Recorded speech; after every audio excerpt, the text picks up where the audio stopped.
আসসালামু আলাইকুম। I am back অল্প কিছু সময়ের জন্য। তো কেমন আছো তোমরা? আশা করি তোমরা প্রত্যেকেই অনেক, অনেক ভালো আছো। দেন আমাদের যে একটা রেজাল্ট দিয়েছে সেটা কিন্তু অনেক বৈষম্য সৃষ্টি করছে রেজাল্টের ভিতর। যার জন্য আমার অনেক ভাই-বোন তাদের রেজাল্ট কিন্তু অনেক খারাপ হয়েছে। অনেকেই পাস করছে যারা পাস করার মতো স্টুডেন্ট নয়, আবার অনেকেই ফেল করছে যারা ফেল করার মতো স্টুডেন্ট নয়।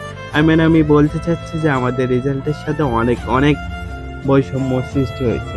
দেন আমরা কিন্তু প্রতিনিয়ত আন্দোলন করে যাচ্ছি ভালো কিছু পাওয়ার আশায়। কিন্তু আমাদের স্টুডেন্ট পাওয়ার এতটাই কম যে আমরা কোনো কিছু পেরে উঠছি না, করতে পারছি না। যার জন্য আমরা কিন্তু প্রতিনিয়ত আন্দোলনের ডাক দিয়ে যাচ্ছি। সো তোমাদের ভাগ্য যদি তোমরা পরিবর্তন করতে চাও, তোমরা দলে, দলে আন্দোলনে যোগ দাও। যাতে বোর্ড কর্মকর্তারা বোঝে যে না সত্যি রেজাল্টে কোনো রকম বৈষম্য হয়েছে। আর তারা কিন্তু কোনোভাবেই মানবে না যে রেজাল্টে বৈষম্য সৃষ্টি হয়েছে। দেন আমাদের চট্টগ্রাম বোর্ডের স্টুডেন্টরা কিন্তু প্রতিনিয়ত তারা আন্দোলন করছে।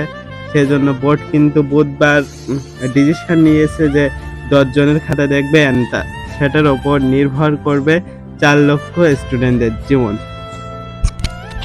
সো বাকি বোর্ডগুলোর যেসব স্টুডেন্ট আছো তাদেরকে আমি বিনীতভাবে আমন্ত্রণ করব, নিবেদন করব যে তোমরা সবাই আন্দোলনে নেমে পড়ো। দেন আমাদের ভাগ্য আমাদেরকে পরিবর্তন করতে হবে। পৃথিবী এমন একটা জায়গা যেখানে নিজের ভাগ্য নিজেকে পরিবর্তন করতে হবে। অন্য কেউ কিন্তু সেটা পরিবর্তন করে দিবে না।